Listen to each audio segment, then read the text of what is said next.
네, 오늘장 랭킹5 시작하도록 하겠습니다. 오늘도 전략 고민 저희와 함께 해보시죠. 두 분 먼저 인사 드리도록 하겠습니다. IS의 김태성 본부장, KM투자파트너스 김성훈 대표 오셨습니다. 안녕하세요. 안녕하세요. 네, 안녕하세요. 안녕하세요. 자, 오늘 이야기 쭉 하기 전에 실적이 조금 전에 나온 종목에 있어서 체크만 먼저 하고 넘어가도록 하겠습니다. 신세계 실적 나왔습니다. 매출액은 전년 동기 대비 5.6% 증가한 것으로 확인이 됐고요.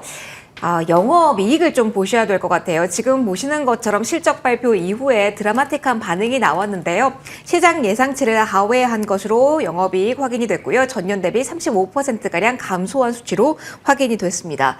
앞서 롯데쇼핑과 같은 경우도 시장 눈높이에 부합하지 못하면서 좀 내리는 흐름이 확인이 됐는데요. 소비에 대한 이야기 저의 키워드로 준비되어 있습니다. 잠시 후 또 이야기를 나눠보도록 하고요. 일단 실망감에 4%까지 현재 종목 내리고 있다라는 점까지 정리해 드리도록 하겠습니다. 자, 반도체에 대한 이야기로 시작을 해볼 겁니다. 오늘 오후로 갈수록 흐름이 좀 변화되고 있어서 경계감인지 궁금합니다. 토톤 먼저 잡고 시작을 해볼 건데요. 김성훈 대표님께 먼저 질문을 드려보도록 하겠습니다. 사실 오늘 오전 중에는 관세에 대해서 좀 담담하게 반응을 하나 싶었는데 SK하이닉스는 지금 하락으로 전환이 된 상태고요. 삼성전자도 오전이 고점이었습니다. 어떻게 설명을 해야 될까요, 대표님? 관세에 대해서 아직 확정된 것이 없다라는 불안감이 다음 주에 공개가 될 것이기 때문에 지금 금요일 오후부터는 더 민감하게 반응하는 거다라고 봐야 될지 아니면 다른 이유가 있을까요? 삼성전자만 놓고 보면은 아이폰, 이 애플이 내놓은 이 해결책, 관세에 대한 해결책이 뭐 일단 해답을 좀 줬다라고 보실 수가 있을 것 같아서 삼성전자가 어제부터 애플과의 협업 소식 때문에 외국인과 기관들이 이제 양매수로 돌아서는 상황이 보여졌고 오늘 같은 경우도 가집계로 본다면은 삼성전자를 지금 매수하고 있는 상황이거든요. 네, 맞아요. 상대적으로 보면은 SK하이닉스가 좀 약보합 정도로 뭐 이 유지가 되고 있는 상황인데 일단 SK하이닉스와 이 엔비디아의 관계 면으로 봤을 때는 일단 HBM4의 가격 인상 이 리스크가 조금 있는 것 같아요. 근데 너무 이제 과한 자신감이었다고 그렇죠. 보세요. 과한 자신감인데 그래도 엔비디아는 SK하이닉스를 놓을 수는 없을 것 같고 대신에 이런 그 언론 플레이를 중심으로 해서 삼성전자가 조금 더 도움이 될 만한 그런 이슈가 좀 되지 않았을까 보고 있지만 결과론적으로 삼성전자가 어느 정도 주가 가격대가 좀 올라가 버리면 또 SK하이닉스 쪽으로 수급이 몰릴 가능성들을 충분히 열어놓고 봐야 된다. 근데 단기간으로 봐서는 삼성전자가 이제 파운드리 쪽에 뭐 흑자 전환 기대감보다는 그래도 적자를 조금씩 좀 축소시킬 수 있는 그런 요소들이 너무나 많고 퀄컴을 비롯해서 또 엔비디아 수주 모멘텀까지 있더라고요. 그래서 그런 부분으로 봤을 때는 이 게이트 올라운드 이 공정에서 나노의 이 수율이 벌써 60%까지 만약에 올라온다라고 쳤을 때는 그런 수주 모멘텀은 충분히 더 우리가 열어놓고 보자. 그러면 일단 이 전차 군단 가운데에서 삼성전자가 이제 소외주에서 다시 부각이 되고 이제 다음 주 같은 경우는 또 자동차 업종들이 이 선순환이 돌아올 거고 오늘 같은 경우만 봤을 때 단면적으로 봤을 때는 지금 그동안의 주도주였던 뭐 조방원의 흐름이 조금은 많이 식지 않은 식은 모습들이 좀 보이지 않을까라고 보고 있어서 저는 실적에 대한 이 펀더멘탈이 이미 거의 이제 끝나가고 있는 상황에서는 오히려 저는 다음 주가 또 삼성전자를 비롯해 전차 군단의 수급이 몰릴 가능성들이 좀 더 높게 점쳐지지 않을까라고 보고 있습니다. 그러면 이후에 SK하이닉스와 삼성전자 사이에서 고민하고 계신 분들,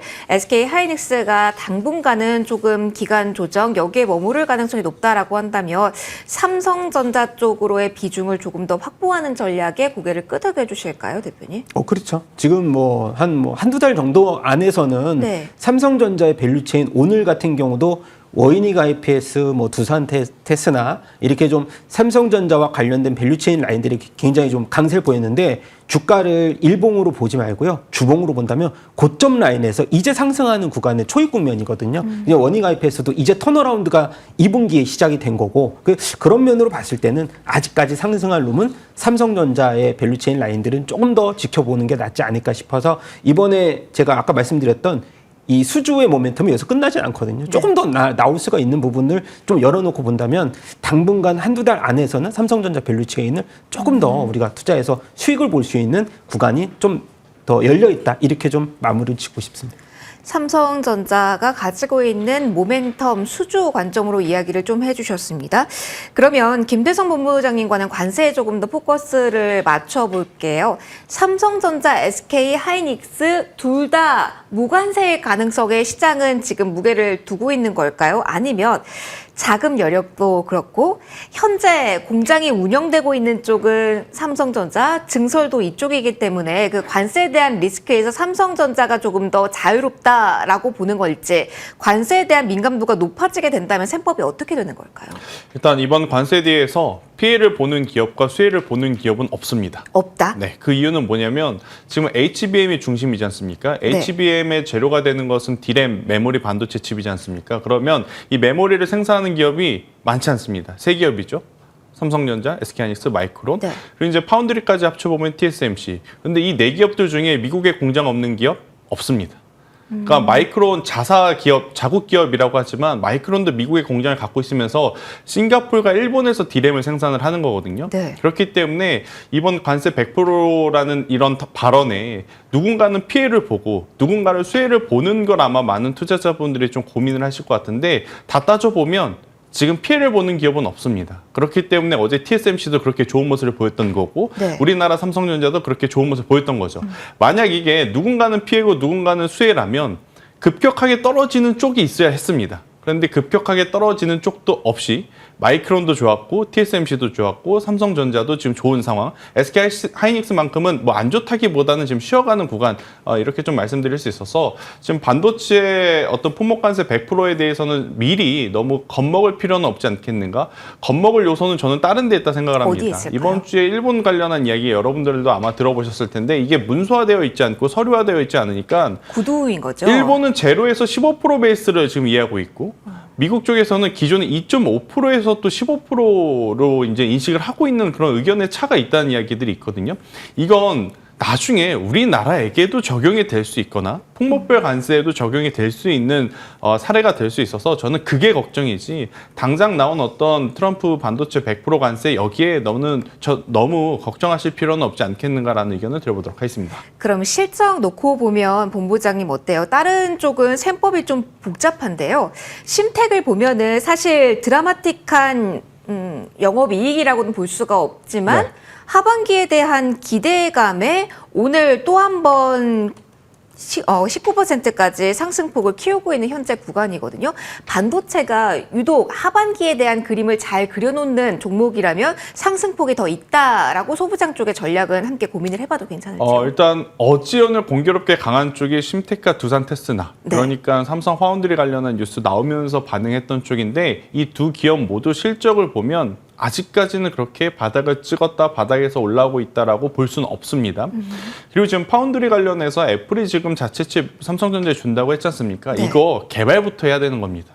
아직 그러니까 시간이 굉장히 많이 걸린다라는 거고, 기존에 인텔에서 했던 것들이 지금 다수 삼성전자로 들어왔다고 좀 보시면 됩니다. 그 이유는 뭐냐면 TSMC에 맡기고 싶어도 TSMC는 지금 주 고객사가 엔비디아이기 때문에 엔비디아를 제외한 기업들이 해달라고 하는 것을 못한 상황이에요.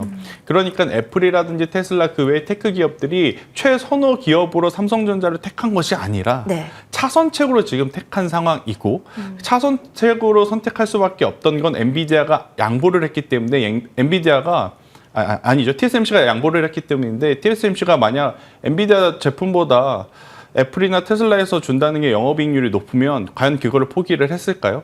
당연히 상대적으로 영업이익률이 좀 저조하기 때문에 포기를 했을 가능성이 높다는 생각이 들어서 지금 당장은 파운드리 공장을 멈추지 않고 돌릴 수 있는 것에 만족을 해서 움직이긴 하지만, 추후에 3분기보다는 4분기 아니면 내년 1분기, 아니 그동안에 지금 기대했었던 파운드리 여기서 숫자가 빠르게 회복되지 않는다면 또 삼성전자에게는 이게 부담일 가능성이 높거든요. 단 여기서 이제 이 부담감을 이겨내려면 HBM3E라든지 HBM4에 대한 부분만 확정을 지어주면 저는 괜찮지 않겠나, 이렇게 설명드리도록 하겠습니다. 그러면은 지금 파운드리 투자 이 아이디어로 아무리 가격을 좀 싸게 하고 말씀해 주신 것처럼 수율을 높이는 과정에서 공장을 돌리기 위해서 지금 긍정적으로 해석을 하게 되는 거라면 3분기까지는 괜찮다고 정리를 해도 돼요? 3분기까지는 괜찮아요. 그리고 SK 하이닉스 HBM4 관련한 이슈가 나오기 전까지는 삼성전자가 더 유리할 수는 있어요. 아하. 근데 만약 지금 HBM4 그 테스트 넣어놨잖아요. 근데 여기서 퀄 테스트에서 이제 좋은 반응이라든지 승인 이야기가 나오게 되면 또 시장의 관심은 갑작스럽게 SK 하이닉스로 쏠릴 수밖에 없습니다. 지금 전 세계 글로벌 시장의 테크주들의 중심에 엔비디아가 어제 또 올랐지 않습니까? 네. 그럼에도 불구하고 SK 하이닉스가 쉬는 것은 아직까지 HBM4에 대한 이야기가 없어서인데 여기에 HBM4 이야기가 나오게 되면 갑작스럽게 수급이 이쪽으로 훨씬 확 쏠릴 수도 있다. 요거는 경계는 좀 하셔야 된다는 의견 드리겠습니다. 그냥 묵직하게 가지고 쭉 기다리면 되는 시장이 아니라 뉴스에 따라서 그렇죠. 좀 포지셔닝을 변화해야 되는 시점이란 점도 기억을 좀 해두셔야겠습니다. 저희 뉴스 빠르게 해석을 하면서 전략 고민해볼 겁니다. 두 번째로 넘어가죠. 네이버 중심으로 이야기를 오늘은 해야 될 것 같습니다. 대표님과 시작을 해보죠. 어제 카카오 같은 경우는 반응이 상당히 좋았는데 네이버와 같은 경우는 컨퍼런스 콜에서 이야기가 AI에 힘주겠다. 그리고 국가대표로 선정까지 된 상황인데요. 하락폭이 오늘 큽니다. 오늘 저점 부근으로 현재 구간에 1시 30분 구간의 움직임이 나타나고 있는데요. AI에 대한 그리고 정부의 지원을 받는다라는 수혜는 못 받는다라고 봐야 되나요? 기술적으로 보시는 분들도 고민이 되실 것 같아요. 네이버 대표님 어떻게 보실까요? 기술적으로도 23만 원대 구간이 저항대가 되게 장기적으로 걸려있던 구간이고요. 네. 그리고 네이버는 영업이익이 이제 5,200억 정도 나왔지만은 시장의 예상치 정도에 부합한다라고 보시면 될 것 같고, 카카오는 워낙 서프라이즈한 실적을 내놨고 눈높이가 낮아졌었거든요. 네네. 그래서 앞으로의 있을 그러면 오픈 AI와의 협업과 지금 에이전틱 AI가 카카오가 보여줄 수 있는 굉장히 많은 요소들이 이제 네이버를 압도할 수 있느냐, 저는 그거에 굉장히 많이 베팅을 했다고 봅니다. 그럼 소버린 AI가 과연 AI, 오픈 AI를 뛰어넘을 수 있을까라는 의문점, 그것이 카카오에 대한 밸류를 좀 더 높게 쳐주지 않았을까라고 보고 있고요. 그리고 카카오 안에서 지금은 가장 중요한 거는 네이버 안에서의 체류 시간하고 카카오톡의 안에서의 체류 시간인데, 지금은 상당 부분 네이버 안의 홈피에 대한 체류 시간이 굉장히 많았다면 하반기에 들어서 제가 알기로는 한 11월 달 정도 될 것 같은데, 이 오픈 AI와 협업이 이제 출시가 되고 카카오의 발견이 이제 그 세그멘트 안에 들어간다라고 하면은 체류 시간이 지금보다 몇 배는 길어지거든요. 그거를 수익화할 수 있는 모든 구조가 카카오톡에 마련이 된다면 네이버 같은 경우는 상당 부분 생태계 위협을 충분히 받지 않을까, 저는 그렇게 생각하는데 상반기에는 저도 이 네이버의 손을 많이 들어줬었어요. 네네. 왜냐하면 스마트 스토어에서 이제 수익률에 대한 수수료가 인상이 되고 홈피드를 통해서 그 노출도에 대한 수익화를 굉장히 빠르게 시연이 돼줬다면 그것을 모티브한 게 지금 카카오톡이 한 단계 업그레이드해서 나오지 않을까라고 보고 있어서, 저는 카카오 같은 경우는 뭐 계열사가 좀 나눠져 있지만 네이버는 그 안에 네이버 페이도 있고 다양하게 있지만은 그런 거를 다 종합해 본다면 지금의 승자는 하반기에 무조건 카카오가 될 수 있지 않을까 싶습니다. 무조건 카카오라고 해주셨습니다. 본부장님도 카카오, 무조건 카카오인지도 궁금하고요. 사실 AI에 대한 이야기가 많이 나오면서 카카오 쪽에 대해서 지금쯤은 다시 들어갈 수 있을까라는 고민도 하셨을 것 같은데, 그럼 또 대형주다 보니까 입법 예고 관련, 세제 개편안 관련해서도 저희가 체크를 한번 하고 가야 될 것 같아서요. 관련돼서도 영향을 받는 부분이 있을지도 같이 점검해 주시면 좋을 것 같아요. 저는 조금은 다른 생각. 아, 그러니까 저는 개인적으로 네이버가 강자일 수밖에 없다는 이유를 두 가지를 좀 들 수 있을 것 같은데, 뭐 국가대표 AI 팀에 뭐 카카오는 빠지고 네이버가 들어갔다 이거라기보단 애초에 지금 네이버 이제 수석 임원이 지금 들어온 상황이지 않습니까? 네. 신정부의 어떤 AI 어떤 산업에.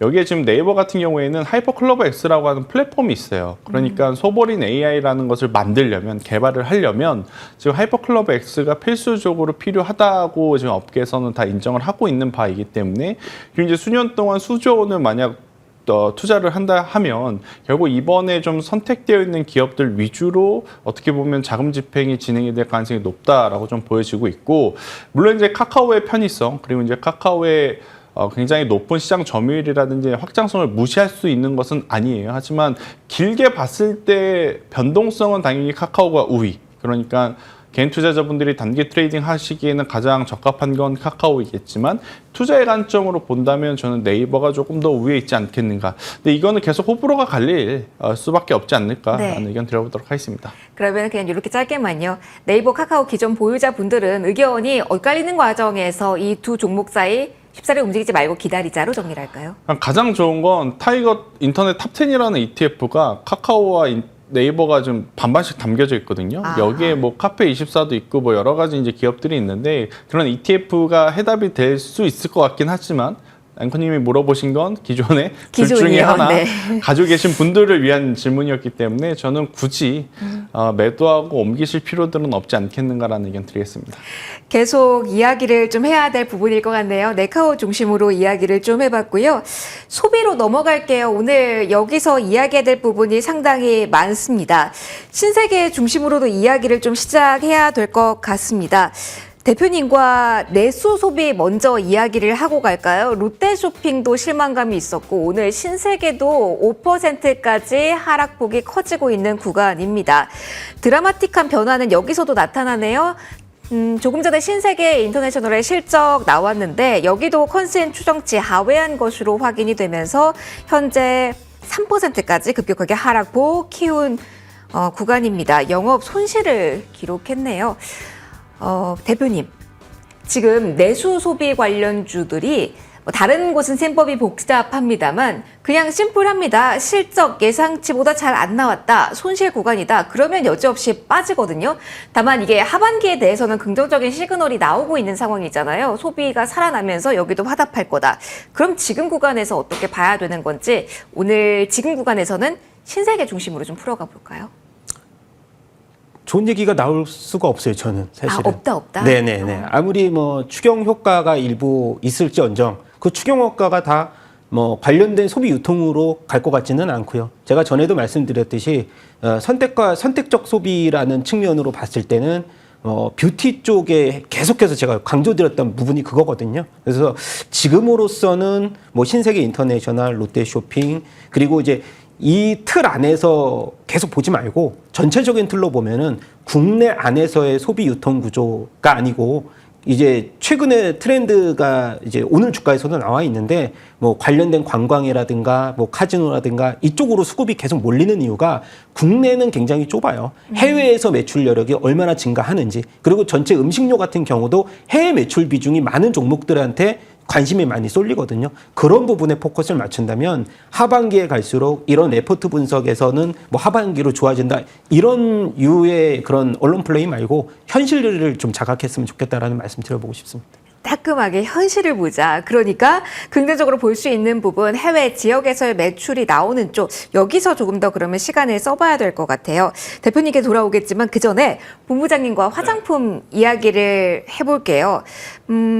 먼저 오늘은 한국 콜마 이야기를 해야 될 것 같네요.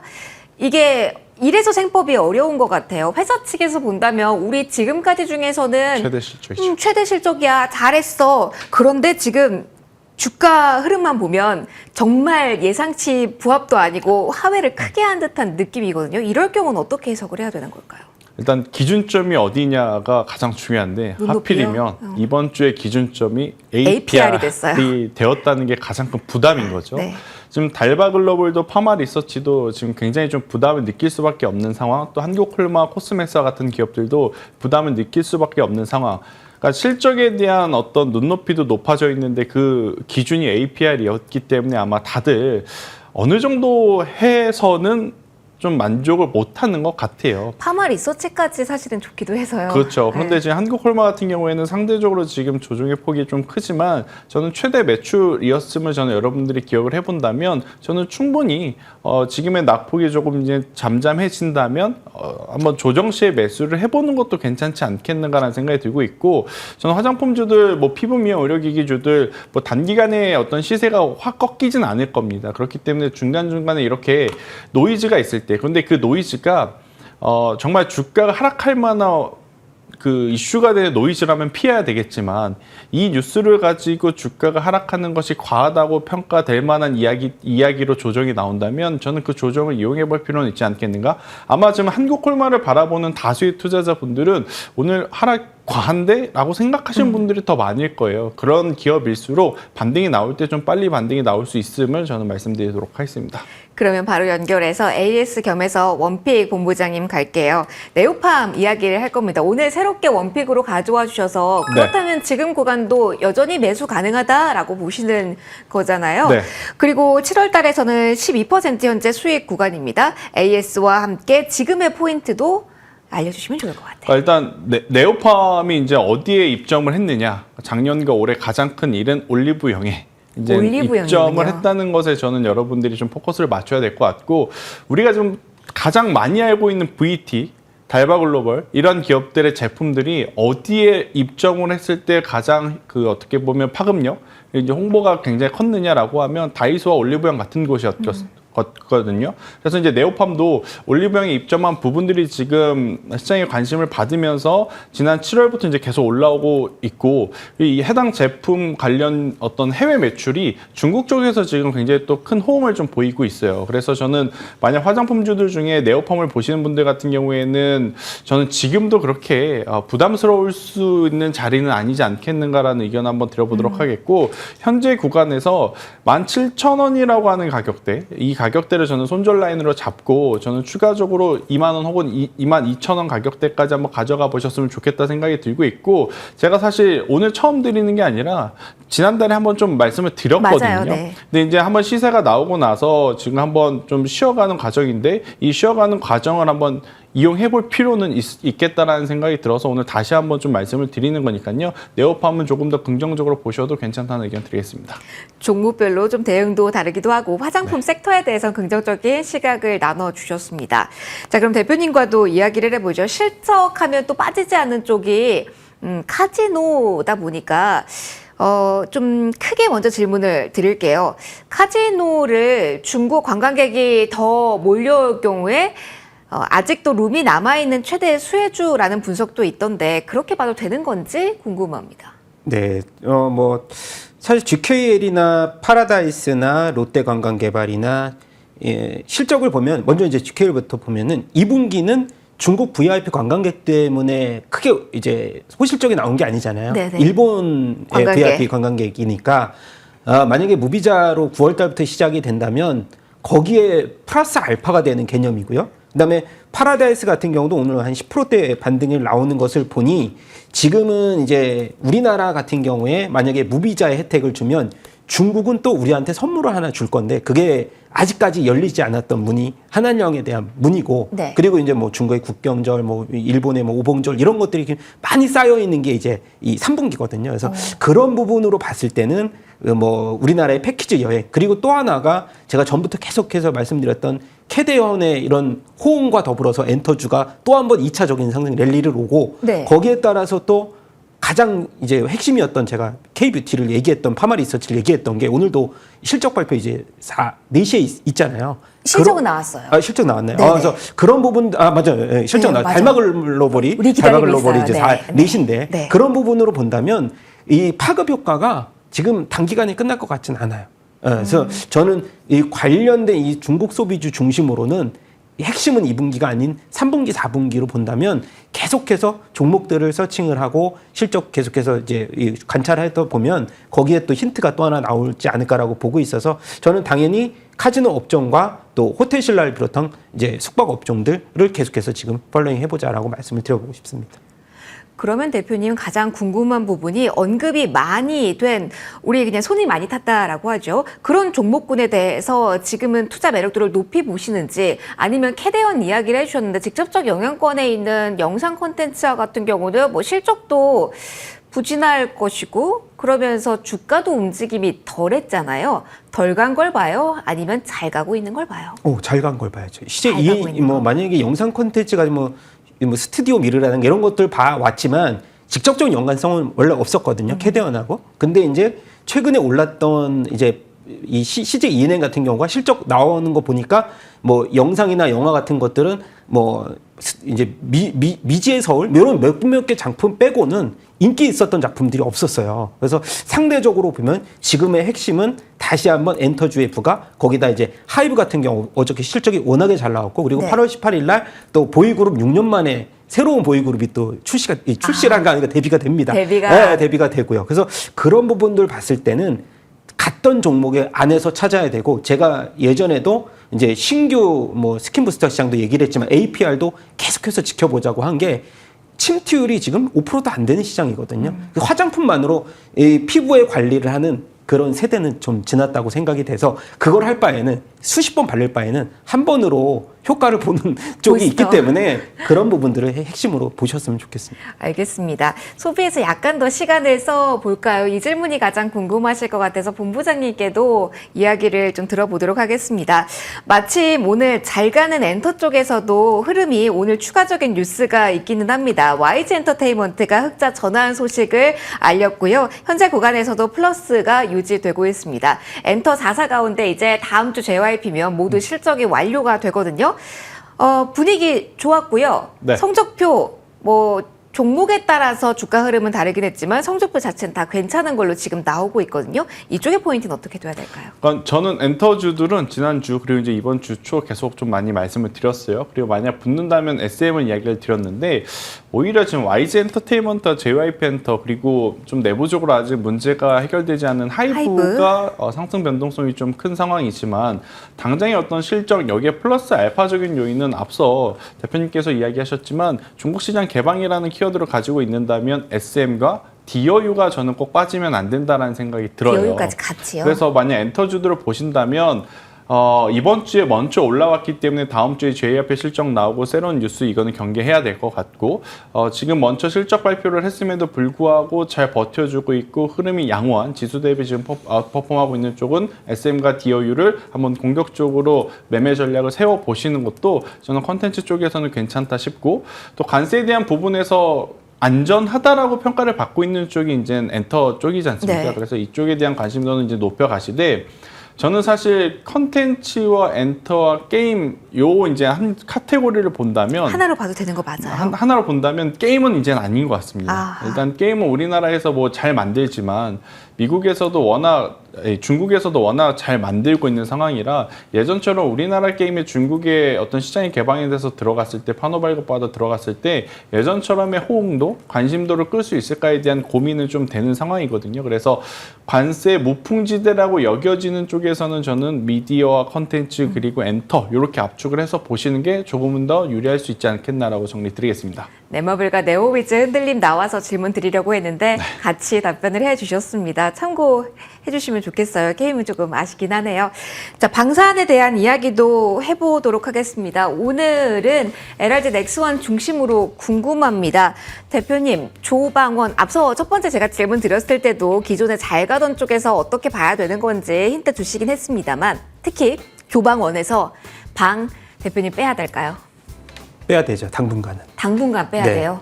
이거는 사실 이런 거예요. 유동성이 너무나 풍부한 시장에서는 뭐 낙차가 좀 있으면은 다시 유입이 들어올 거겠지만, 지금은 자금 여력은 삼성전자를 비롯해서 그동안 소유주로 가고 있는 차원이고, 뭐 일단 관광 쪽에서 본다면은 카지노라든가 이런 쪽도 많이 소외됐던 쪽으로 가는 움직임들이 현재 단기간이 아니고 뭐 주간 단위로 그리고 월간 단위로 포착이 되고 있거든요. 그래서 그런 부분들도 사실 우리가 로키트 마틴 얘기가 지금 기사에 나왔는데, PER이 뭐 19배다. 굉장히 싸다. 상대적으로 우리나라 방산주를 비싸다. 이거 미리 알고 있었고요. 네. 알고 있었던 얘기를 또 한다는 것 자체는 사실 크게 의미가 없는 건데, 하락할 영향이 있으니 이런 얘기들도 하방으로 반영하는 거고. 근데 상대적으로 종목마다 틀립니다. LIG 넥스원은 컨센을 미달했어요. 근데 상대적으로 하나 에어로스페이스나 현대로템은 이익단으로는 미달하지 않았거든요. 네. 근데 상대적으로 빠진다는 얘기는 잠시 쉬어가는 구간이라 저는 그렇게 해석이 되고, 또 핵심 포인트가 러시아와 우크라이나의 이런